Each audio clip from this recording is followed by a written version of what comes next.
की जय श्री राम, जय जय श्री राम, जय जय सिया राम। भारत माता की, नरेश्वरी मात की, शरणर मात की, धनीधर भगवान ने। मित्रों, आज करबुण गामे श्री राम गौशाला प्रांगणમાં જ્યારે વાર્ષિકોત્સવમાં ભેગા થતા ત્યારે પરમ વંદનીય, પ્રાપ્ત સ્મરણીય એમનું જીવન જ આખું ગાયોને સમર્પિત કર્યું છે. આ વિસ્તારને તો ખરું જ, પણ ગૌ માતાને સમર્પિત કર્યું છે. એવા પરમ વંદનીય પ્રાપ્ત સ્મરણીય આગરવંદી બાપજીના ચરણોમાં વંદન કરું છું. આપણા ટીવાના મહાન શ્રી 1008 મહામંડલેશ્વર શ્રી જાનકીદાસજી બાપુ, અંકિત પુરીજી, કૈલાસ પુરીજી, હર્ષિદ માતાના પૂજારી મહેન્દ્રગીરીજી, સમગ્ર સંતગણ, ગુલાબપુરીજી, ભાઈ મનીષભાઈ, ભાઈ રૂપસીભાઈ, ભાઈ જગસીભાઈ, ભાઈ રવજીભાઈ, ભાઈ ધરમસિંહભાઈ, ભાઈ શેઠ, ભાઈ પ્રેમજીભાઈ, સન્માનીય માન ભાઈ મારો રાવ કે એ પણ બાપજીના જેમ ગૌદાતા દિનેશ, ગામ અને આજુબાજુથી બાપજીના આમંત્રણને માન આપીને ઉપજેલા સૌ ગૌ પ્રેમી વડીલો, મુરબ્બીઓ, યુવાન દોસ્તો, ઉપસ્થિત આપ સર્વે. ગૌ માતાનો વાર્ષિક ગૌ પૂજનની શરૂઆત કરીને જય ગૌ માતા, જય ગોપાળા, જે બાપજીએ જે કાર્યક્રમની મિત્રો શરૂઆત કરાવી. જાનકીદાસ બાપુએ, અંકિતપુરીજીએ, મહેન્દ્રગીરીજીએ પણ આપણને ગૌશાળાની વાત કરી. મિત્રો, આપણો અવતાર ગૌધણ. પહેલાં મિત્રો આખું ગામનું ખાડું હોય. ઉત્તરણે તો બધા ઉત્તરાયણના દિવસે જ્યારે બધા કાચકારો રખતા, કશું હોય કે ન હોય, હાથ તો કાચ નાખવું પડે. સાધુ સંતો મહંતો અબોલ જીવોની આ સેવા કરે છે. ગૌ માતાની પણ પૂજા કરીને આપણે ઘરે કેટલું છે કે નહીં. સવારમાં પહેલો રોટલો ગાય માટે થાય, અને નાનું હોય નાની સોનચીજ થાય તો ખાલી ગાય માતાને યાદ ઘેરથી કરે, કૂતરાને પણ યાદ કરે. દુષ્કાળ પડતો હોય તો પણ બધું ગામ ભેગું થઈને પંખી માટે પણ મિત્રો ચણ આપણે ભેગા કરવાવાળા, અને ક્યાંક ક્યાંક કીડિયાનું પણ પૂરતા. આપણે માનતા પહેલાં જમાત આવતી, બધાનું હરખે ભાડે ફાળો. મારે બેવાનો હોય ને તમારા બેવાના, તો બધાને સરખું પુણ્ય મળે. જ્યાં સુધી ગામમાં રહેતા ત્યાં સુધી તો સવારમાં ઉઠતા, ચપટીયું, કણકિયું, જ્યાં ક્યાંક ને ક્યાંક પુણ્યમાં ભાગ લેતા. ખેતરોમાં ગયા એટલે હવે નાના માણસો તો તમારી પાસે આવી શકે નહીં. તમે ગાયોનો મોટો દાન કરો, પણ જેમ અંકિતપુરી બાપજી કહેતા હતા એમ આપણે ગાયો ખૂબ હાચવી, પણ હવારતમાં હાચવી. હવારતમાં એટલે બળતા બળ જુદા વગર ગાયોને હાચવી.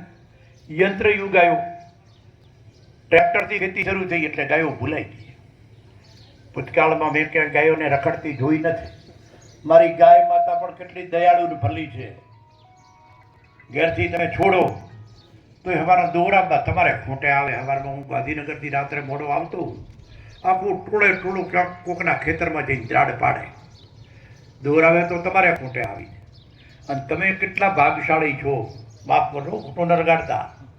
એ જ ગાયને ધુઓ ત્યાં સુધી રાખો, પોંકડી થાય એટલે કાઢી મેલાને ભલે પરબારી કરે. કઈ માનસિકતામાં જે સાધુ સંતો મહંતોને આપણને ધર્મ અને સંસ્કૃતિ વિશે કહેવાનું, ધર્મ ઉજાગર કરવાની વાત કરવાની છે, એમને જે આપણે કામ કરવાનું છે એ કામ એમને હું ગમને ગૌશાળાઓ ચલાવવી પડે. આ બધામાં ગૌશાળા મિત્રો કહેવાય છે ગાયોમાં 33 કરોડ દેવતાઓનો વાસ છે. 84 કરોડ યુનિમાં ફરવાનું, અને 33 કરોડ દેવતા એક જો ગૌ માતામાં ફરવા તો મિત્રો એને આપણે રેડી મૂકો. અને જેમ બાપજી કે આપણે ભેંસને કોઈ ગાડી મૂકી મેં જોઈ નથી, ગાય ગાડી મૂકો. ભેંસનું દૂધ દેખાય બાયસના જેવી જાડી બુદ્ધિ બાપજી આવે, જાડી બુદ્ધિ વાળો. ગાયના દૂધથી વાળો ચપળતા વાળો પેદા થાય. આમ તો મિત્રો આપણે ગણતા નથી, પણ ત્યાં ગાયનું દૂધ અલગ હોય, ઘી અલગ હોય, તો 3 ગણા પૈસા એના મળે છે. અત્યારે તો આપણે બધા કોક માટે આપણને 100 રૂપિયાનો ફાયદો થાય, બીજાને લાખનું નુકસાન થાય તો કરી દો. એટલી દવાઓ ખેતીમાં કરીએ, મારી ગાય કે ભેંસ દવા દેતી ન હોય તો ઇન્ટ્રોડક્શન ઇન્જેક્શન, અને પછી કે તમે ઘેર નથી દૂધ રાખ્યું, દૂધ ડેરીમાં આપ્યું એટલે ઘણા પીએ. પેલા આટલા કેન્સર થતા નથી, આવ્યું ક્યાંથી બધું? શુદ્ધ ખોરાક ખાઈએ, બધું ખોરાક ઉપર આપણું જીવન આધારિત છે. આપણે જીવનના હામો જોયું નથી, આટલી ગરમી પડે છે. પેલા અહીંના અહીં જીવતા હતા, ખબર છે? આ ટાઈમે તો તે બધા હુડવા ખેતરમાં, હુડવો શું યાદ છે ને? હુડવા જતા. અત્યારે શંકરતર બહુડા ખોવાઈ ગયા. બપોરના 1:30-2 વાગ્યા સુધી ઉઠતા, થોડું ઘણું રહી જાય, મોડું થાય તો પૂરું કરી નાખતા. શંકરતા બહુડા જતા રહ્યા, ક્યાંય છે જ નહીં. મને ખબર છે, હું પહેલો ધારાસભ્ય હતો ત્યારે ઇન્ટર ગાડી હતી મારે. આખી ઇન્ટર ગાડી બહુડામાં શંકરતામાં દેખાય નહીં એવી, હું ખેતરમાં નહોતો પણ કંઈ થતું નહીં. આખા જમાનાનો બદલાવ આવ્યો. 35 વર્ષે દુકાળ પડતો હતો. તારી બહુટાનો મારો ખેડૂત 200 વીઘાનો ખેડૂત પણ ચોકડી કરતો હતો. જો પીવાનું પાણી માંગતા હતા, તો આજે સિંચાઈનું પાણી દરગાળા શરૂ કરી હોય ત્યારે તો પહેલા પગ ધ્રુવી છે કે પાછો ક્યાં, પીવાનું પાણી ક્યાંથી લાવશો, આની ચિંતા હતી. અત્યારે મિત્રો બધા વિસ્તાર કરતા જે હુકી ભટ્ટ ધરા હતી ત્યાં પાણી આવ્યું, લીલુડી ધરા થઈ. આપણી આર્થિક સમૃદ્ધિ વધી, છતાં જે આપણો ધર્મ હતો હતી, મારી ગાય માતાને બચાવવાની હતી, એ મારી ગાય માતાને આપણે બહાર કાઢી. જો બધા ઘેર એક એક ગાય રાખો, બધા રાખી દો તો ભેંસો રાખી દો તો ગાય કેમ નથી રાખી ગયા? બધા તો એક એક ગાય ઘેર રાખો તો આ ગૌશાળા કોઈ ચાલુ કરવી પડે નહીં. બધા ઘેર ગાય રાખી છે. અને જેને ખેતી નથી ને એ પણ ભૂતકાળમાં ગાય રાખતો, મારે તમારે ત્યાંથી ભારો લાવતો.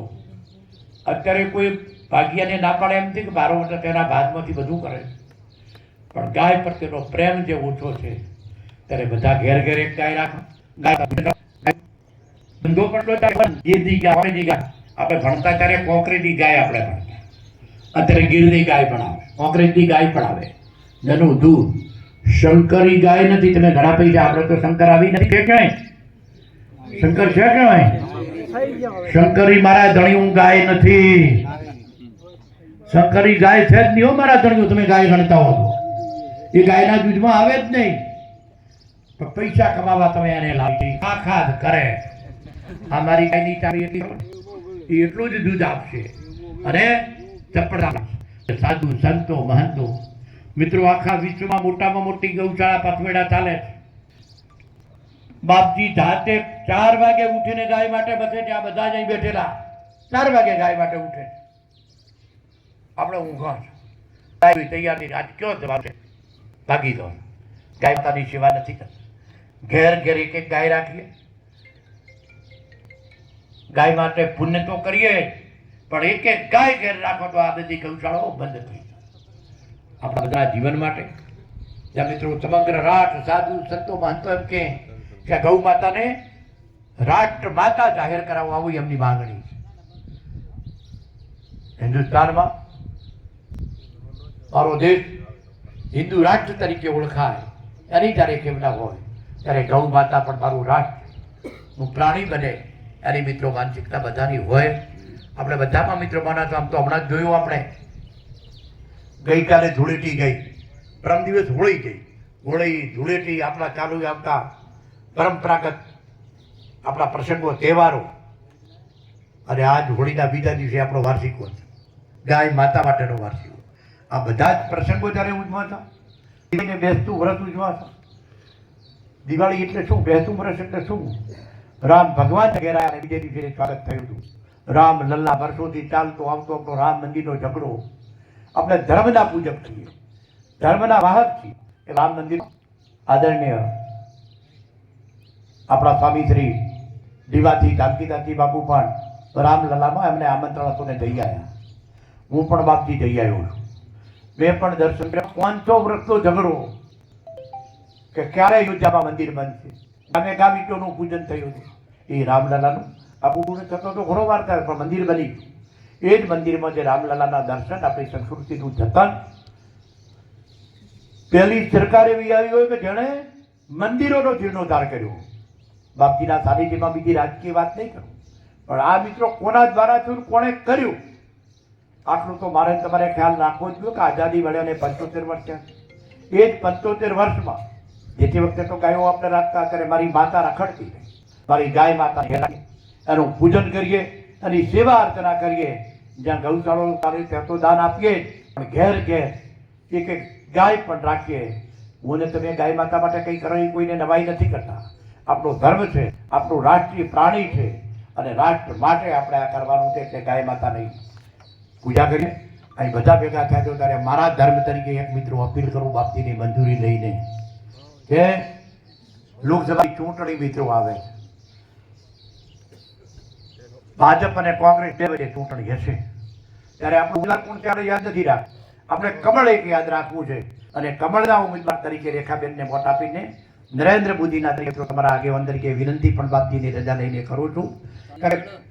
બધા પોતપોતાના પ્રચાર કરવાની છૂટ હોય છે, પણ એ ધાર્મિક સ્થળ છે એટલે બાપજીની રજા લેવી પડે. તો મિત્રો મારી વિનંતી કે બધા જ આપણું જો ભલું ઈચ્છતા હોય, ધર્મનું જો ભલું ઈચ્છતા હોય, ગાય માતાનું ભલું ઈચ્છતા હોય, તો કમળના ઉમેદવાર તરીકે બેન રેખાબેનને જીતાડવા તમને બધાને વિનંતી કરું છું. આજે ગૌ માતાના વાર્ષિકોત્સવમાં તમારા વચ્ચે આવવાનું થયું. આપણે બધા ગૌ માતામાં મળીને ગૌ માતામાં યથાશક્તિ પોતાના, મારે બધા બાપજી અહીં બોલાયા, બધા દાનદારોને તમને ધન્યવાદને અભિનંદન આપવાના. આ ગૌશાળા બાપજી એના આજે સ્થાપક, પણ તમે બધા જે મહેનત કરી છે, તમે બધા જે મચ્યા છો આ ભૂમિ માટે, કે અમારે ગૌશાળા બાપજીએ કીધું છે ને ગૌશાળા બનાવી, એના માટે તમે બધાએ ખૂબ મહેનત કરી છે, ખૂબ સરસ જગ્યા પસંદ કરી છે. અત્યારે પણ મારી ગૌશાળા છે, આપણી ગૌશાળા છે એમ કરીને મતો તો બધાને ધન્યવાદ. ગૌ પ્રેમી તરીકે તમને બધાને મિત્રો જે રીતે મથી રહ્યા છો, ખૂબ ખૂબ ધન્યવાદ આપું છું. અને બાપજી વતી જ્યારે મથી રહ્યા છો ત્યારે ખૂબ શુભેચ્છાઓ પણ આપું. આવો આપણે બધા છીએ, કોઈનું નહીં છીએ, તો આપણો ધર્મ જે કીધો ગૌ માતા કી ગૌ માતા કી. ખૂબ ખૂબ ધન્યવાદ.